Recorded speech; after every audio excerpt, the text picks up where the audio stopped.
I've spent countless hours in this lake filming these largemouth bass, and many of them seem to recognize me when I enter the water.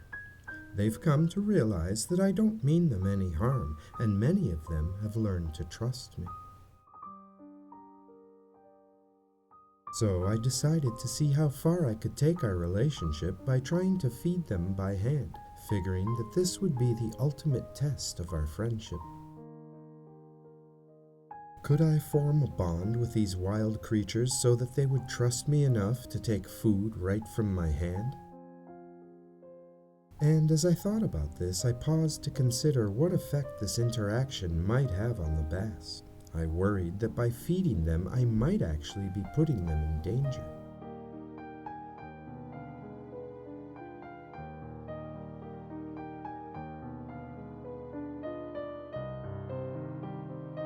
And as I prepared to enter the lake holding a plastic jar filled with worms, I began to wonder what effect this would have on the bass. I didn't want these fish to trust me to the point where they would let their guard down and become too trusting of humans, because not all of us have good intentions, and not all of us can be trusted to do the right thing. Just as not all worms are safe to eat. In fact, some worms are made of rubber, and some worms carry the painful bite of a sharpened hook. And those are difficult lessons that the older bass have probably learned along the way. And those are some of the important things that I didn't want them to forget. With this concern in the back of my mind, I entered the lake with my jar of worms, determined to put our friendship to the test.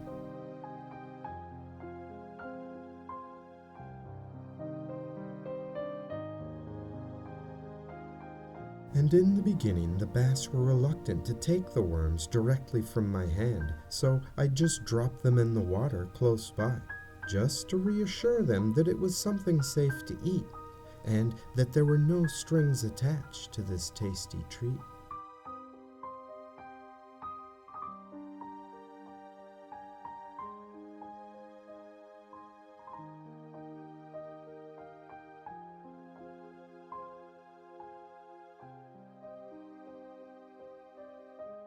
And as these bass became more and more comfortable with my intentions, they came in closer and closer to get at the worms. Which is probably a good thing, because it didn't take very long for the bluegill and the pumpkin seed to figure out that they could get a free meal as well.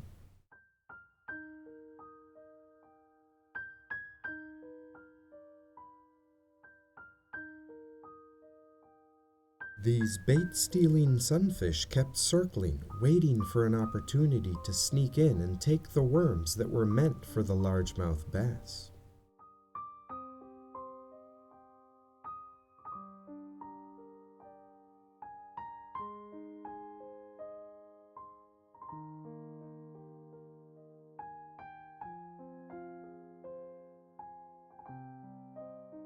Nonetheless, the bass slowly became more and more confident in me and the food that I was offering. So they came closer and closer to get at the worms, but we still had a long way to go before they trusted me completely.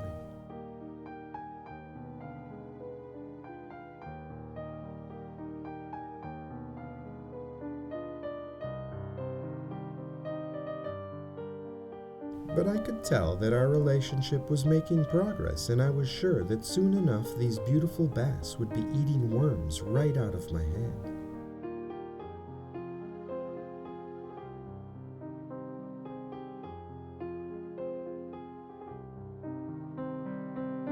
And after going through several dozen worms, the magic moment that we'd been working towards finally began to happen.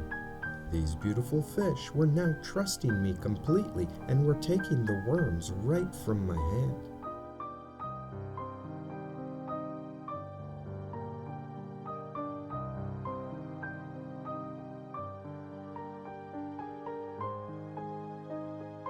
They would look me right in the eyes, and they remembered me from one visit to the next. In fact, days would pass when we didn't see each other at all, and then upon my return they would instantly recognize me as someone they knew and could trust.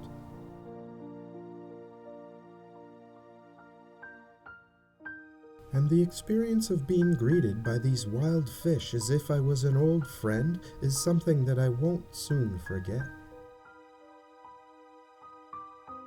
I know they have thoughts and they remember me when I'm gone. I know they can feel pain, but now I wonder if what I did was wrong.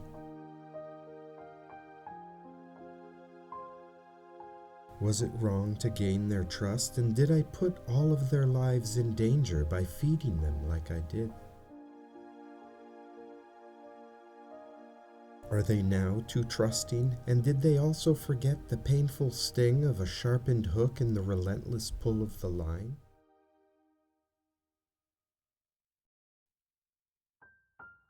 Will they now blindly take a worm without first feeling for the hook?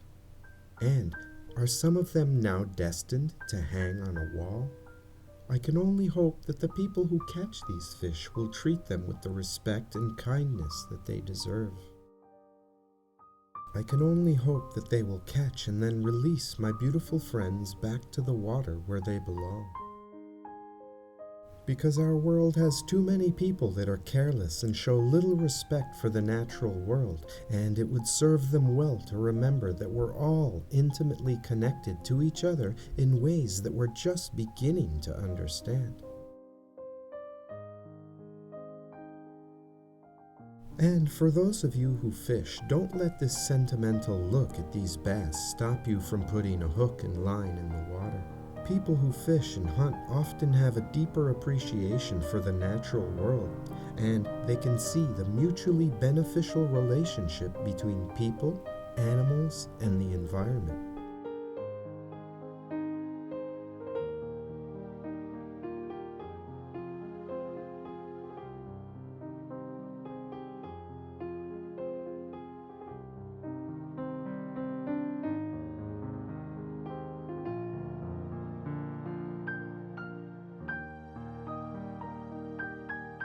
As this video draws to a close, I'm interested to know what you thought about my desire to form a relationship with these fish.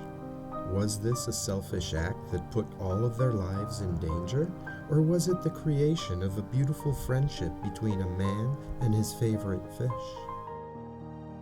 I'd like to think that my videos leave you with a deeper appreciation and understanding of the natural world, because I'd like to think that when I leave this life that I've brought some good into the lives of others. And hopefully along the way, I've done my part to help make this world a better place to live, because I always get so much more than I ever have to give.